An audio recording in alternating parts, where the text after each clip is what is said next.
Well, good evening, and thank you for that warm introduction. You read it just the way I wrote it. But I want to thank you all for the warm welcome today. It is an honor to be here at the 8th Annual China General Chamber of Commerce Gala, the largest turnout ever in the history of this great tradition. For 20 years, this chamber has led the charge in building the relationship between China and the United States based on shared prosperity and mutual respect. And I'm honored to be a part of this evening with so many other distinguished Americans that I deeply admire. I want to thank Senator Baucus and Governor Locke for their service as U.S. Ambassador to China and for their presence here today. I'm especially grateful to a friend and a mentor to me who served as the ambassador to China under our administration, but also has the distinction of having been the longest serving governor in the history of the United States of America. So for me, he will always be Governor Terry Branstad. It's an honor to see you here.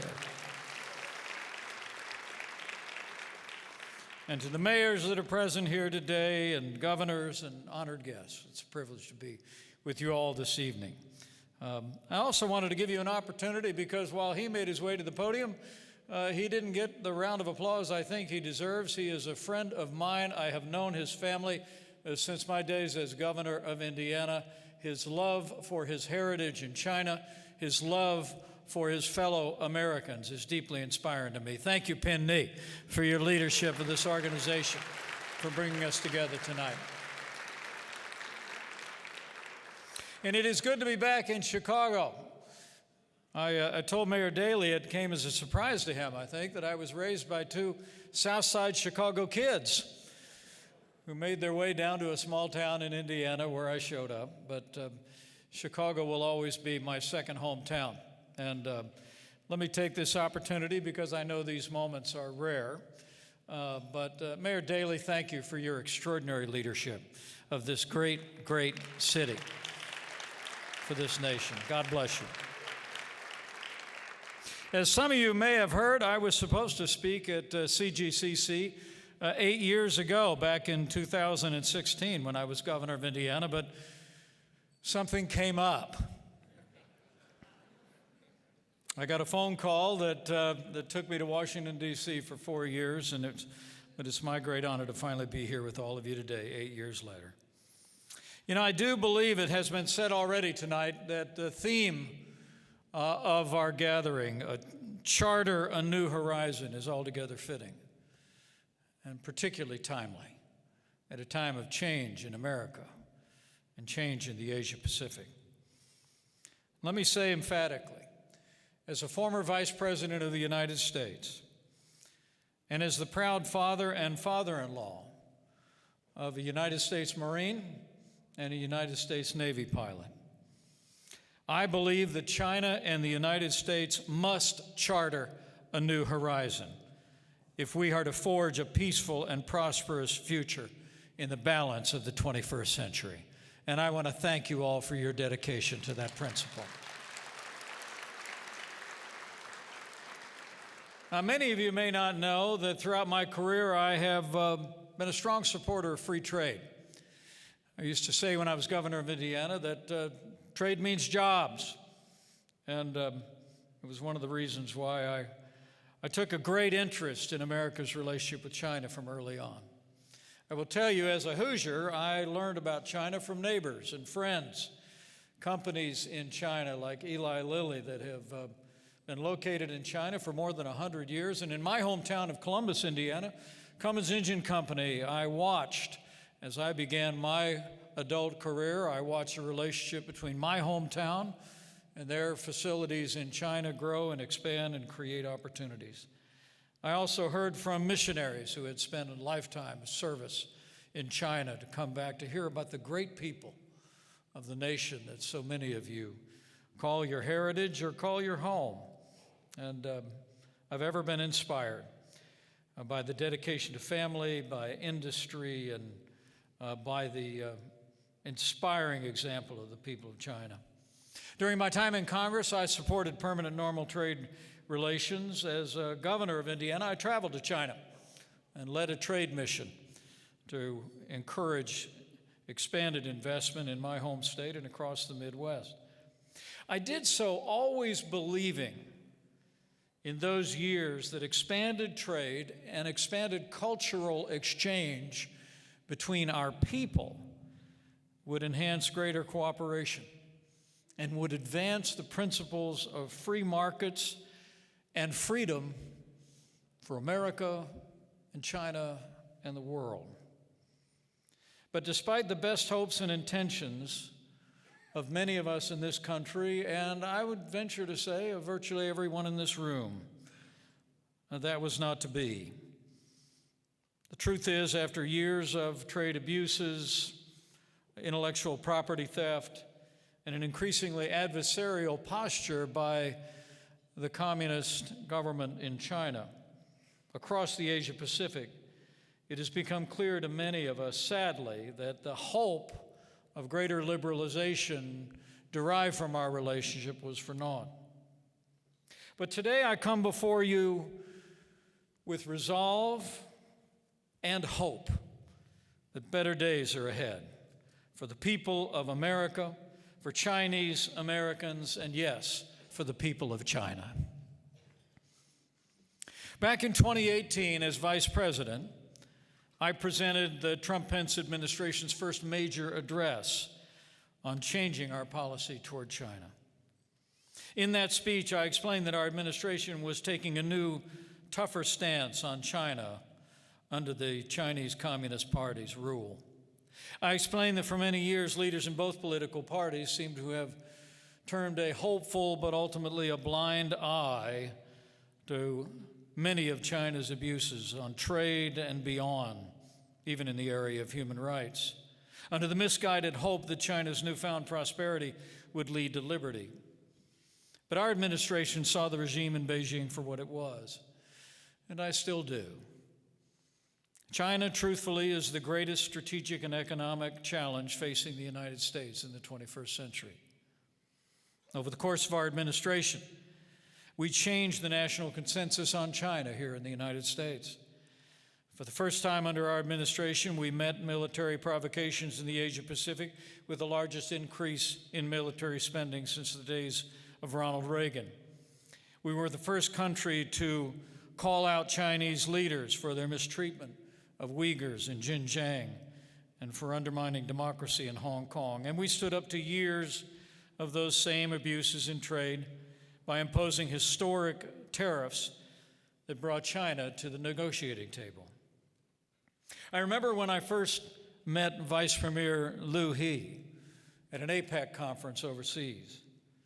He urged me respectfully to recognize that China, in his words, was still a developing country. And I looked him in the eye and said, not once but twice, with great respect, Mr. Vice Premier, I said, things have to change.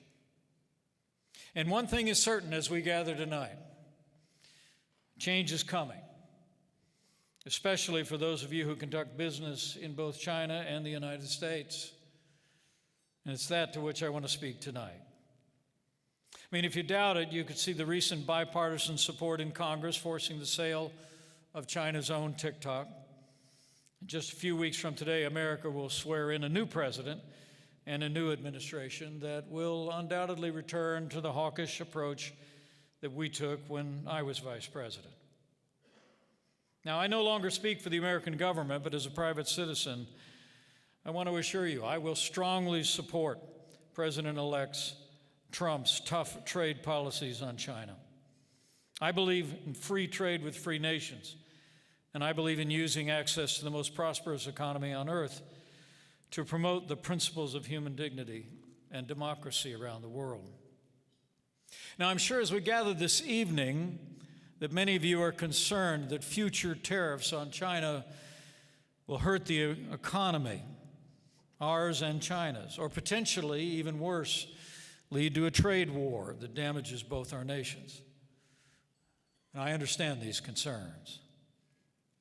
But let me assure you of just a few things about our president-elect. Let me say with confidence, I probably know President-elect Trump better than his most ardent supporters. We spent 4 years together, many hours every day together. And on this matter in particular, I believe that I know his mind. So let me assure you of this. The threat of additional tariffs on China and other nations around the world is not a bluff. What you may not know is that I believe that with wise choices that look to the future, America's relationship with China can ultimately improve, not in spite of the president-elect's tough approach, but because of it. Now, China is our rival and an economic competitor. But China must not become our enemy. Through his brand of diplomacy and tariffs, I believe the president-elect understood this during our first term. And I fervently hope that any proposed tariffs will bring China back to the negotiating table, as it did during our administration. Now, I know this will be difficult and create challenges in the short term, but I want to say to all the leaders, Americans that are gathered here, Chinese Americans, all of you with close ties to China and its economy and its businesses, that I believe it'll be worth it in the long term. We want better for America and China, and I believe a fair and firm approach is the best way to get there. How do I know? Well, from experience.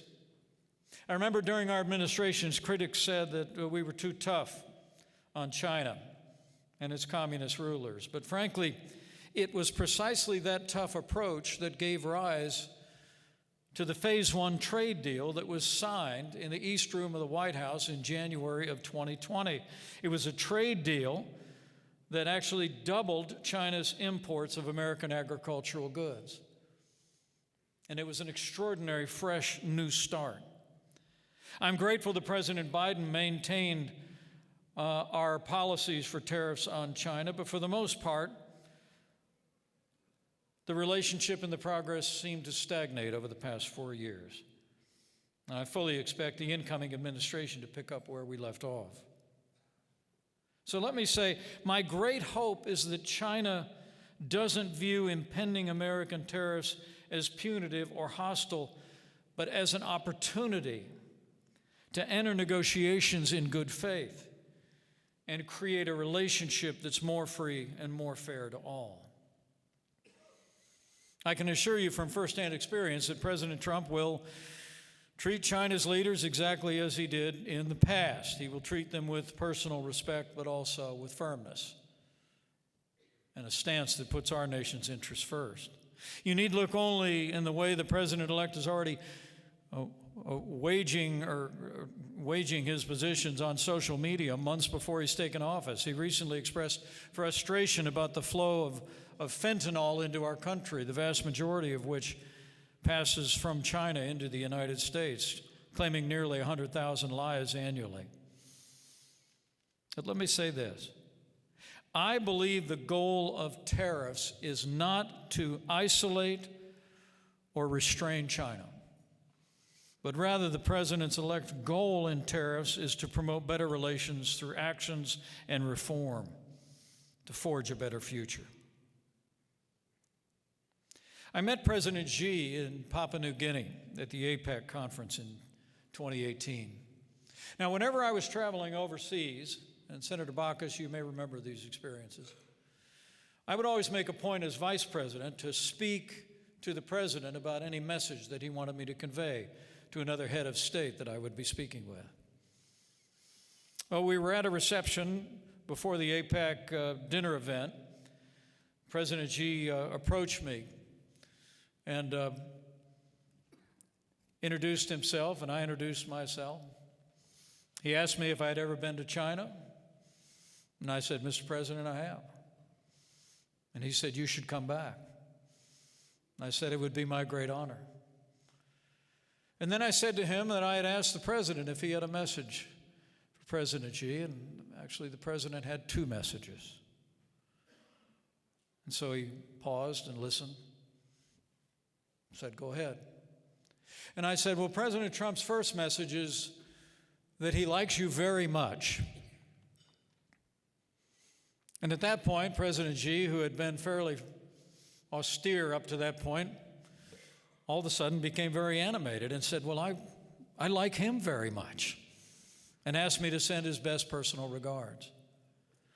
But then we got interrupted, as these things go, and the reception moved into the dinner, and then we had the banquet and the entertainment and the rest, and I was leaving later in the evening, and I was shaking President Xi's hand, Ben, and he looked at me and said, "You told me you had 2 messages from President Trump." And I said, "That's right, Mr. President." I said, "He also told me to tell you that you need to open up your markets." President Xi looked back at me and said, "Dialogue is good." Well, I know the president-elect. I know there will be dialogue. But I would submit to all the leaders gathered here today and the influence that you exert in this country and in China, that the path to progress will take more than words. There are things China can do that will greatly enhance our relationship and our mutual prosperity. Open the markets greater to U.S. goods. Combat intellectual property theft. Respect freedom of navigation. Keep the promises made to the people of Hong Kong for one country, 2 systems. And among all the other steps China could take, let me say with the deepest respect, there would be no greater gesture of goodwill in the short term to the United States and the wider world than to free Jimmy Lai.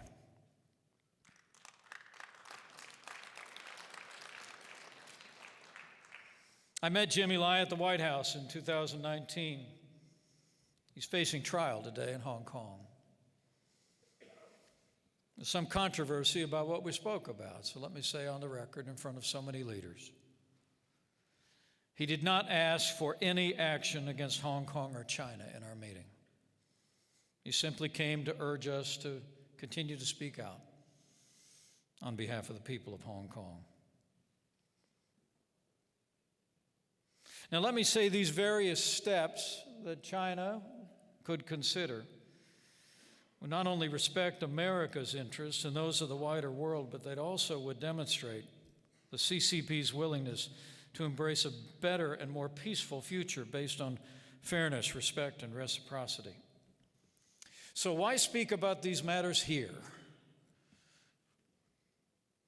Well, the Bible says, "Blessed are the peacemakers." And that just might be where you all come in. To the Chinese companies represented so well here today, let me say, I believe you have a unique role to play. You can be champions of building bridges between our 2 nations.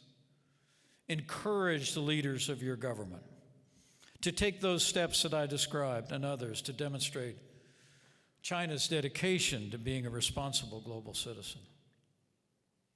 To the Chinese Americans who are here and American companies in this room, I urge you to stand strong on your values. Let your trading partners in China and elsewhere know what your standards are. And you expect them, the private property rights, and your own interests to be respected.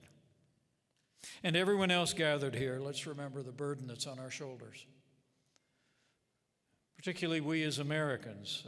I think of that proverb, "To whom much is given, much will be required." This is a moment, I believe, that is either fraught with peril or filled with opportunity, and I choose to believe the latter.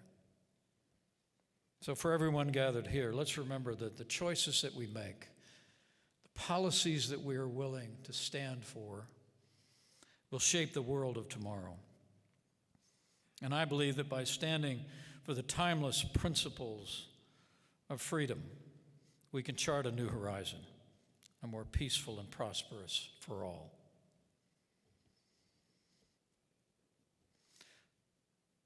I think it's important for the government in China to understand that America's decisions will never be separated from our belief, the belief inscribed by our founders on our Declaration, that we in this nation believe that we're endowed by our Creator with certain inalienable rights. And Americans who do well to remember that China is an ancient civilization with a great people who cherish tradition, family, and achievement, and faith.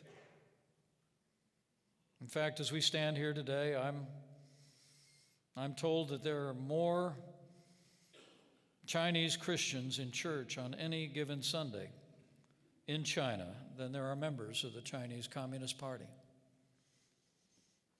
We have much more in common than could ever divide us. I believe America will never abandon our values, but I believe America will never seek to impose our values on others, but rather to inspire and to use access to the largest economy in the world to promote the basic principles of fairness and the rule of law. It's an honor to address you tonight. And I know that I'm the only thing standing in between you and a sumptuous dinner. So let me close. I hope my words tonight have conveyed respect for the people of China, firmness of resolve, and hope. There's an ancient Chinese proverb that reads, "Men see only the present, but heaven sees the future." As we go forward, let us pursue a future of peace and prosperity with resolve and faith. Faith in the ideals that we cherish, and our place as Americans in the world as a beacon of hope for all mankind. Faith in the enduring capacity of people all over the world in both of our nations to aspire to those principles.